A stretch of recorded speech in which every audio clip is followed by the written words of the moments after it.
Hello scientists, my name is Madison and I'm a science instructor here at the Ocean Institute. I graduated from Cal State Fullerton with my degree in biology and now I work here at the Ocean Institute with my coworkers and the many students that I get to learn from every day. Today we're going to be learning about what it means to be a citizen scientist. A citizen scientist is a person who participates in or contributes to a scientific study.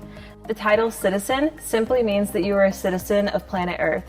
This means that anybody can be a citizen scientist. I can be a citizen scientist, you can be a citizen scientist, any of your friends, family, neighbors, anybody in the world can be a citizen scientist and contribute to a scientific study and make an impact on this world. Today we're going to be talking about a few different citizen science projects that you can contribute to. Some involve taking pictures of the tide, counting people in a marine protected area, which we'll talk about more later, as well as collecting water samples. All of these things and more are what we'll be learning about today.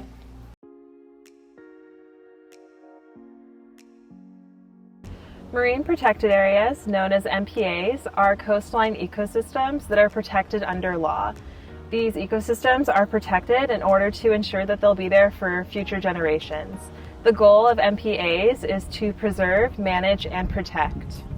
There are different levels of protection to ecosystems. There are marine reserves, which are strictly no-take zones. This means that you can't take anything. You can't take rocks, sticks, or any type of living organisms. There are more lenient MPA areas that will allow for the taking of certain things, such as rocks, and thankfully we have guidelines such as these in order to help you when exploring your marine protected area to know how you can safely enjoy that area. For any more information on your local MPAs, you can visit the National Ocean and Atmospheric Administration government website. The program that we're going to be talking about today for citizen scientists is the MPA Watch program. This is a volunteer-based citizen science project which allows individuals to go to an MPA and record important data that will allow policymakers and government positions, as well as researchers, to develop new policies in order to further protect our MPAs. Roles that a citizen scientist for the MPA Watch program might have to do would include counting the number of individuals in an area, looking for domestic animals that might be present, such as dogs, as well as recording weather conditions or activities that are occurring in the MPA, such as swimming, running, or even just individuals walking around. All of these actions and more can have an impact on our MPA, and it's very important that we are conscious of what we do in our MPAs. For us, they're classrooms where we can learn a lot about these diverse ecosystems, but for a lot of animals, these MPAs are the only place that they can call home, so it's important that we respect that. For more information about how you can get involved in the MPA Watch program, you can visit the mpawatch.org.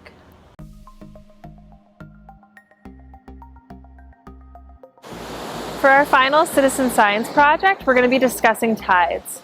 When exploring our local coastlines, we'll see a distinct line in the sand at the point where the ocean and the sand meet. We call this our tide line, and it's often referred to as our high tide line.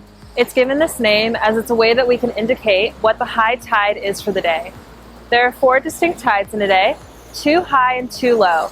Our tides are controlled by the gravitational pull of the moon, and these tides will fluctuate based off of the distance between the Earth and the moon throughout the day.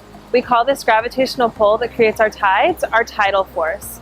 You can monitor the tide through various apps such as Tides, as well as our National Ocean and Atmospheric Administration government website.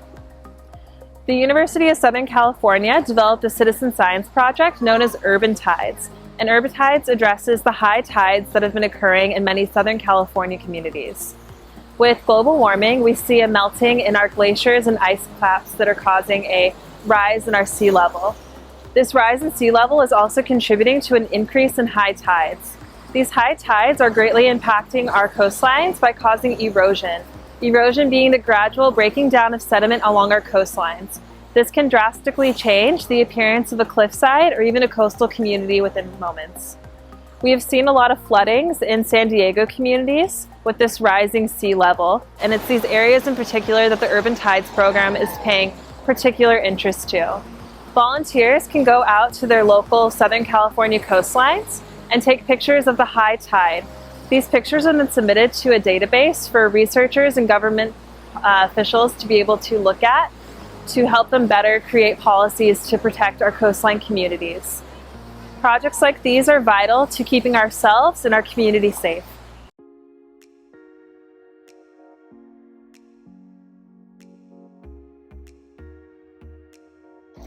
The next citizen scientist project that we're going to be discussing is the Blue Water Task Force run by the Surfrider Foundation.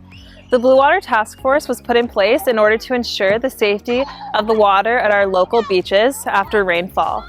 The Blue Water Task Force tests for a certain bacteria known as Enterococcus. Enterococcus is a bacteria found in our gut, which is safe when it's in us internally, but can be dangerous when it gets into our waterway.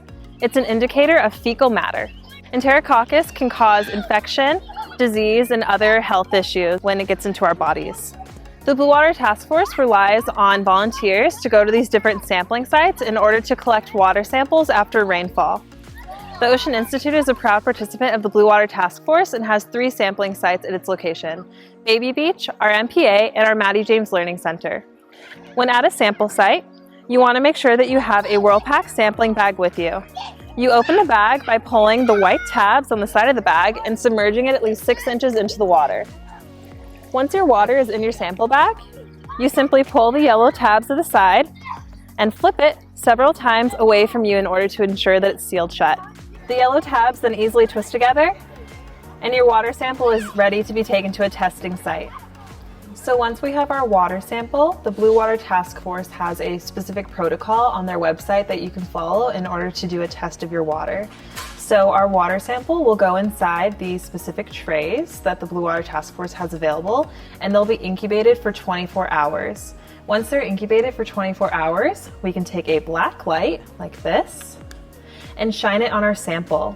And you'll see in our sample that we have some glowing cells. So for instance, these bundle of cells right here are glowing, while these ones are a blank color. So these glowing cells are indicative of Enterococcus being present. So that means we have fecal matter within our water sample. So what our citizen scientists will do is they'll go throughout this water sample and they'll look for this glowing luminescence throughout it, and they'll count the cells and do some calculations to see what the exact concentration of Enterococcus is in our water sample. So it's from these cells that we're able to see how safe our water is for us to use for recreational use, like swimming. So if we see a high amount of cells glowing, kind of like these, then we can see that our water sample might not be safe for recreational use.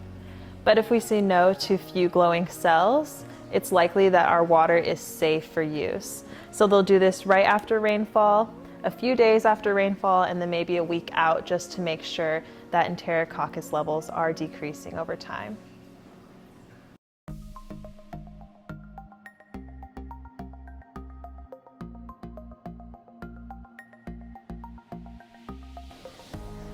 Hello scientists! For today's activity, we're going to be looking at a soil sample to see how our impact on land can greatly affect the ocean. One thing that we're going to be looking for today are microplastics. These are small bits of plastics that are less than 5 millimeters in diameter. We can find them in our soil, and they can come from things like plastic water bottles or even the toys that we have in our backyard. We're also going to be looking for microfibers, and these are small fibers that can come from the breaking down of our clothing, so like the t-shirt I have on right now. So for today's activity, what you're going to need is a shovel, a small container, a white piece of paper, and a paintbrush. If you want to explore your sample further, you could also have a pair of forceps and a magnifying glass available, but these aren't necessary for today's activity, so if you don't have them available, that's completely fine. First and foremost, we're going to need a sampling site. So this is an area where you're going to be able to go to collect a small bit of soil. So you want to make sure it's somewhere that won't be greatly disturbed by a little bit of digging, and it's best to check with an adult first before collecting your sample. So once you've got your sampling site, we want to be true scientists and do some observations. So look around you. What do you smell? What do you hear? And what do you see? Think about the different activities that are happening in this area. Is it frequented by people? Are there a lot of animals? Are there dogs? Are there squirrels that might be foraging? You want to think of the things that people might also be doing in this area. Are there a lot of birthday parties? Are there sporting events that happen here? These are all things that you can consider when looking at your sampling site. So once you've chosen your sampling site, you're going to go ahead and take your shovel and collect a small bit of soil. I have some here in this container that I'm going to be examining with you. So once we have our soil sample, we're going to go ahead and put a little bit onto our white sheet of paper.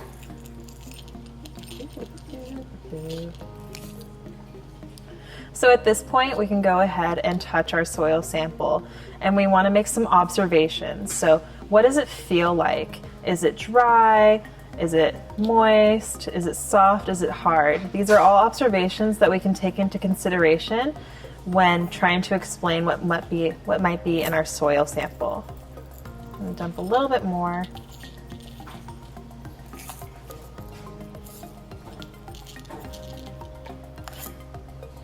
So once you have your soil out in front of you, you can go ahead and sift through it with your paintbrush. So I have mine out here, and we're going to start looking for those microplastics that we were talking about. So just as a reminder, microplastics are going to have a shinier exterior than some of the rocks and soil that we find in our sample, and I can already see one here. So this little bit, this round ball, is a microplastic in our sample, and it looks like it might have actually come from a BB gun. So maybe some kids were playing in the park and this is something that got left behind. We can see that it's very different in its appearance from a little rock that we have here as well. So it's shiny, it's round and smooth in texture, and it doesn't look like the rest of our sample. So we can just continue sifting through our sample, and we're going to keep looking for more microplastics. And so far I don't see any, but I'm going to put this one off to the side and I'll put it in a jar later. So you're just going to continue going through your sample and looking for more microplastics.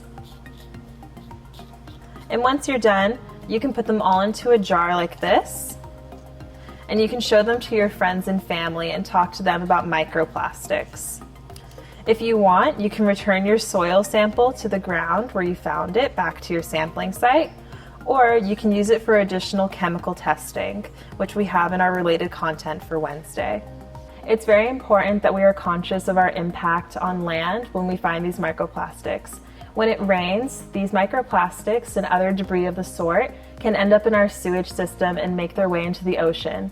It's in this way that we impact our ocean from our land activities. These microplastics could end up in the stomach of a fish and make them feel ill or sick. In turn, we might end up eating this fish and ourselves also feel sick. We call this concept biomagnification, and you can learn about it more from our activity sheets this week. Thank you for joining us today.